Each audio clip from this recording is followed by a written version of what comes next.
한파가 시작된 이 엄동설안에 전세 사기로 거리에 내쫓길 위기에 놓인 세입자들이 있습니다.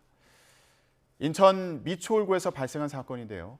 피해 가구만 2,000가구, 피해액은 2천억 원이 넘는 것으로 추산되고 있습니다. 어떤 사연이 있는지 인천 미추홀구 전세 사기 피해 대책위원회 안상미 위원장과 함께 얘기 나눠보겠습니다. 위원장님 안녕하세요. 네, 안녕하세요. 네. 엊그저께 기자회견도 하셨잖아요. 네, 인천시청 앞에서 기자회견 했습니다. 지금 말씀하시는 게 피해액이 2천억 원이 넘는 걸로 보이고 피해 가구만 2,000가구에 달하는 것으로 그렇게 추산을 하고 계신 그런 상황이고요. 네네. 그럼 어쩌다가 이런 전세 사기를 당하신 건지 네. 위원장님은 어떤 사례였어요? 일단 이런 나홀라 아파트나 빌라가 거래된 내역이 없어요.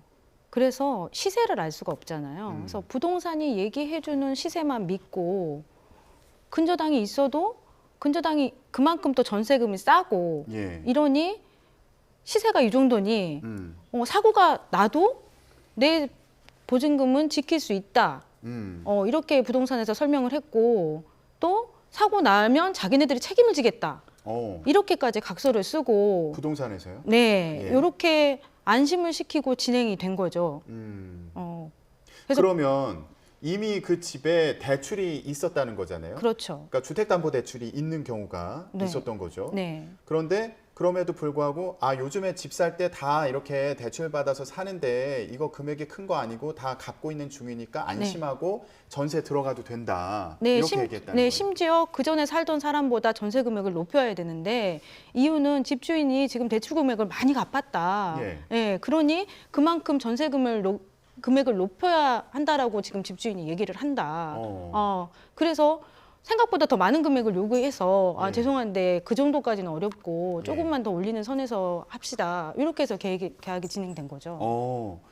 그러면 위원장님 같은 경우에는 이제 집주인이 그 주택담보대출을 갚지 않아서 결국에 그 집이 경매로 넘어가게 된 그런 상황인 거죠? 네, 맞습니다. 예. 근데 위원장님은 이제 부동산에서도 이거 괜찮다, 안전하다. 네. 그리고 나 믿고 이제 계약해도 된다. 뭐 이런 얘기도 했다는 거고요. 네네. 그래서 부동산에서 만약에 이거 사고 나면은 내가 책임지겠다 이러면서 이행각서 네, 쓰셨다고요. 맞습니다. 네. 근데 이게 법적으로는 효력이 있는 겁니까? 이거 사건 터지고 나서 알아보니까 효력이 없더라고요. 네.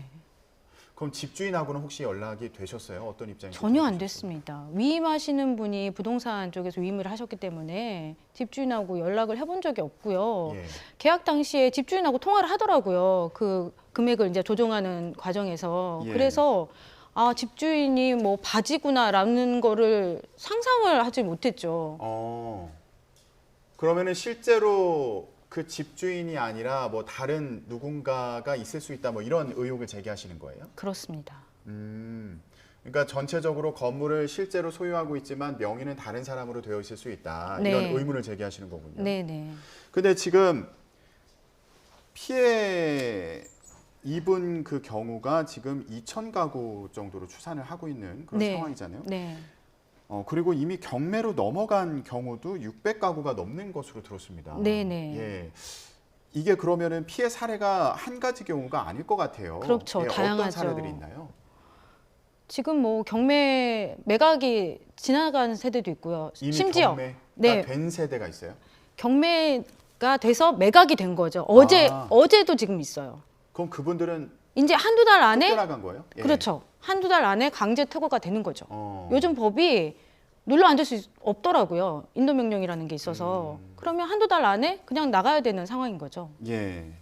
그러면 그런 분들은 그 주택담보대출이 이제 있는 상태에서 전세를 들어갔는데 네. 이 집주인이 은행 대출을 안 갚아가지고 이제 경매로 넘어간 경우도 있고 네. 또 다른 사례는 어떤 경우가 있습니까?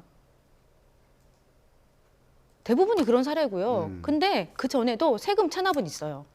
세금 체납. 네, 근데 세금 체납이 경매에 넘겨질 그 시기까지는 아니었던 거고, 그보다 은행들이 지금 그 금융권들이 연체를 오랫동안 봐주지 않잖아요. 예. 그래서 은행의 이자를 미납한 상황 때문에 경매가 빨리 진행이 된 거죠.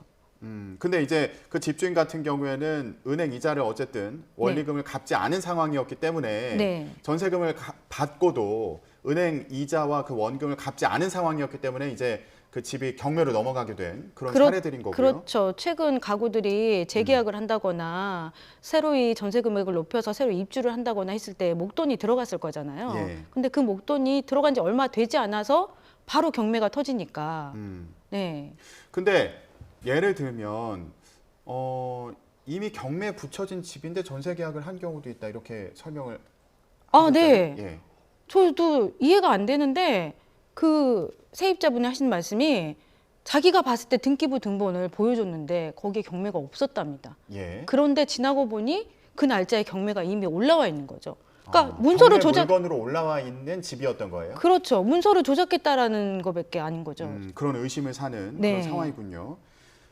근데 등기부 등본을 이제 보통 전세 계약할 때 떼서 보잖아요. 근데 네. 지금 같은 경우는 이제 등기부 등본을 조작했을 가능성에 대해서 의문을 네. 제기하시는 거고, 그리고 그 등기부 등본에 선순위 근저당이 있더라도, 네. 그러니까 주택담보대출이 이미 있는 상황이더라도, 네. 아 이거 갚을 거다, 갚고 있다 이렇게 이제 안심을 시켰다는 말씀이신 거고, 많이 갚았다. 그러나 등기부에는 지금 현재 표시되지 않을 뿐이다. 얼마를 갚았는지 표시가 안 되니까, 네. 예, 근데 이미 많이 갚았으니까 안심해라. 네. 그리고 이게 전세로 들어가신 분들이 3순위 근저당인 경우도 있더라고요. 3순위, 세 번째 순위. 그러니까 주택담보대출 말고 다른 또 근저당이 추가로 생긴 경우도 있습니까? 그 사실은 제가 이해를 잘못했는데. 그러니까 이미 주택담보대출이 있는 상태에서 전세를 들어갔는데 네. 나중에 보니까 또 다른 대출이 있는 경우도 있었어요. 네, 뭐 건물을 묶어서 또 대출이 또 이루어지는 상황도 있었어요. 네. 그러면 이 집이 경매로 넘어간다는 사실을 어떻게 알게 되신 거예요? 내가 이게 전세 사기를 당했구나.